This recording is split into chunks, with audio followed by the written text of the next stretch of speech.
Hey guys, welcome back to another video. Today's video is all about the UniFi Device Bridge Switch, and we're also going to be testing out the U7 Pro Outdoor. These devices are wireless devices, although they can be wired, but I'm really excited to try the Device Bridge Switch, and we're going to be pushing it to the limits today. We're going to be outdoors in the sub 32 degree temperatures, and we're going to be experimenting with how far we can go between the two devices and how it compares to my UniFi LiteBeam 5 AC devices. So with that being said, the UniFi Device Bridge Switch is a Ethernet switch. It has 10 gig ports on it, but the big benefit to that switch is that it has wireless capabilities. So it can wirelessly mesh to an access point, meaning for positions or areas where you don't have Ethernet, you can actually wirelessly connect that to an access point. And that's really cool because there's not a lot of switches that can do that, but it also has 10 gig ports, which means with the 10 gigabit Ethernet ports, you would think that it can get really good speeds. And I don't know, so let's find out. At first glance, it looks just like a Lite 8 PoE switch, although it does have a nice screen on it, as well as the power input on the right side. There's 7 2.5 gig ports and one 10 gig Ethernet port, and it does seem to have some kind of fan grills on the bottom of it, so I'm not sure if it's because the device runs warm or what the case is. In the box, we have a power adapter for it as well. It does support 35 watt PoE on the base power supply that it comes with, but you can get up to a 210 watt power supply, which will of course allow you to have more PoE options. This device is $300 and it's quite frequently out of stock, so I'm very glad that I was able to get my hands on this, but let's check out the U7 Pro Outdoor as well. So at first glance, this thing is made for outdoor use. You'll see we have a nice mount, a lot of mounting options. There is a single 2.5 gig Ethernet port on the bottom of the device, and that's all it is. It takes PoE plus power. Pretty straightforward on that sense. It is, again, very, very heavy for what I would expect from an access point. In the box, there's also an antenna card that tells you kind of how to position or to use the antennas or not, depending on your scenario. That's pretty much it. Let's get this stuff adopted and let's get this fired up so we can try out all this new gear. One note that I do want to mention for anyone curious, if I click on edit here to show the available access points, the Device Bridge Switch is not showing up in the list of access points. So if you planned on using this for actual Wi-Fi, you're not able to do that, but you are able to use it for actual, like an actual bridge. So for example, if you want to set the switch up, that can mesh to another access point, but it cannot extend your Wi-Fi. And let's figure out what we can do to push this stuff to the limits. There's no antennas on this right now, but we're going to test the antennas after we try it out over there. The access point's ready to go. That is the LiteBeam antenna that we have. So that is the other solution that we have to getting a signal all the way out there.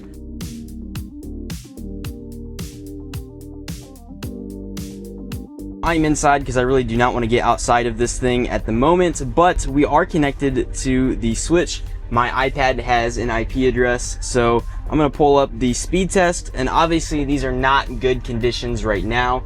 So right now we are inside of the Polaris. The U7 Pro Outdoor is probably 200 feet away at this point, so it's way back over there. We are pulling 400 symmetrical megabits per second right now. That's really impressive, honestly. You'll see even in four-wheel drive, it does get stuck in the snow from time to time, but let's go and check out the other switch. We're going to go about 900 feet away now and see what we can do from the 900 feet distance.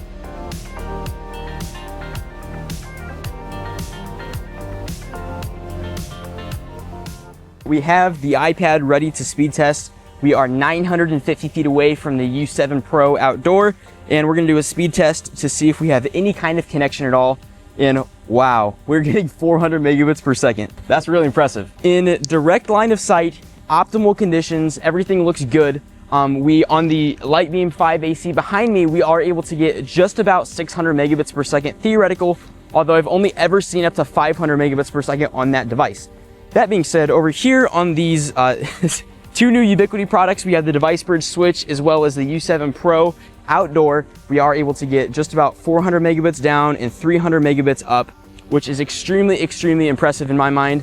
This is real world speed test. I'm not modifying settings, anything like that yet. But what I do want to try is I do have the two antennas from Ubiquiti. I do want to put these on the access point to see what kind of speeds we are able to get. I do notice our upload speed is lower than the download speed, which leads me to believe that the upload speed is capped by this device just because of how far it is. But I think the download speed we could probably increase with these antennas and potentially the upload speed as well. So let's go try this out. This is really exciting. For the record, I do want to mention, because I think it's really cool, my laptop inside of the Polaris is actually connected to the Wi-Fi from the access point. actually kind of insane. Don't know if I've mentioned it yet. It is 17 degrees outside, so it sure is not warm. Looks like there are covers on top of this. So the access point has the antennas now. It's all installed, it's ready to go. So now I'm gonna go back inside. We're gonna change this into, first of all, the outdoor mode, which I was in indoor mode before. Change this to outdoor mode and change it to the antenna omnidirectional mode. I don't know if that is going to be better or worse in our scenario, but we are about to find out. So now we're doing the second test with this device. We have the omnidirectional antennas installed on it instead of doing just the directional antennas. So I'm actually noticing slower speeds now. We're averaging about 200 down by about 150 up. This switch obviously is still bridge connected to the U7 Pro outdoor. I would have anticipated we would get slower speeds with the omnidirectional antennas just because all the power on them is actually being used to broadcast in a circle around it instead of directionally out. One of the benefits of the U7 Pro outdoor is that it directionally fires Wi-Fi wherever you need it. Obviously though, in this case with the omnidirectional antennas, that is no longer a feature. So after our outdoor testing, what went good and what went bad? Well, I can say for sure the bridge switch is amazing. For what it does, it is really, really cool. I think it has a lot of use cases in a lot of places. And I think one of the benefits of it too is like if you lose Ethernet connection and it fails over to Wi-Fi, then you still have a connection to your switch. I think that is really, really cool. We are getting lower speeds from this setup, but you have to remember this is Wi-Fi.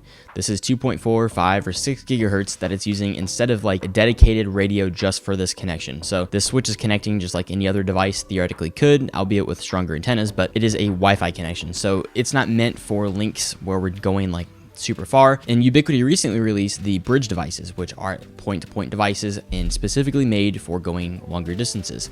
I think the bridge switch is ideal for lower range situations where you're in an office building or a house or something. Let's say you can't get Ethernet to your TV. Well, you can pop this down and you can still wire your TV into the Ethernet on the switch, and that will wirelessly connect. And the connection between the switch and the access point is a much better connection than you're going to get from any device to the access point. Another thing to consider as well is these devices do take a lot more power than a purpose-built device like a LiteBeam 5 AC, where that takes 5 to 6 watts. These might take 10 to 20 watts. All these things you want to consider when you're picking out a specific device for your kind of project, depending on whatever you're doing. I think Ubiquiti did a great job with the bridge switch in the sense that it has a screen on it where it shows you a live statistic on how the connection is. Right now we're at negative 46 dBm, and that is very good. According to my calculations, it is about 900 feet distance between the two devices, and the performance of 200 to 400 megabits per second is exceptional. Again, I do want to stress that these devices are not built for this scenario. They're built for indoor use, well, the bridge switches at least, and that's meant for like to have it in your house in a different room. Going 950 feet or 900 feet is way beyond the capabilities that the Ubiquiti even advertises, but it is really cool that we are able to do this with this equipment. I think that compared to a LiteBeam 5 AC, it is so much easier to set up. It's literally one-click adoption compared to the setup process you have to go through with those LiteBeams. And for end users, this is a phenomenal solution, especially the device bridge products. I'm sure those perform just as well, but in this case, I think, so with that being said, let's head back outside and wrap this video up. That being said, this was a fun experiment though, so if you guys have any other questions, please leave a comment down below, but that is about it for this video. Thank you for watching. Have a great day. I'll see you all in the next video.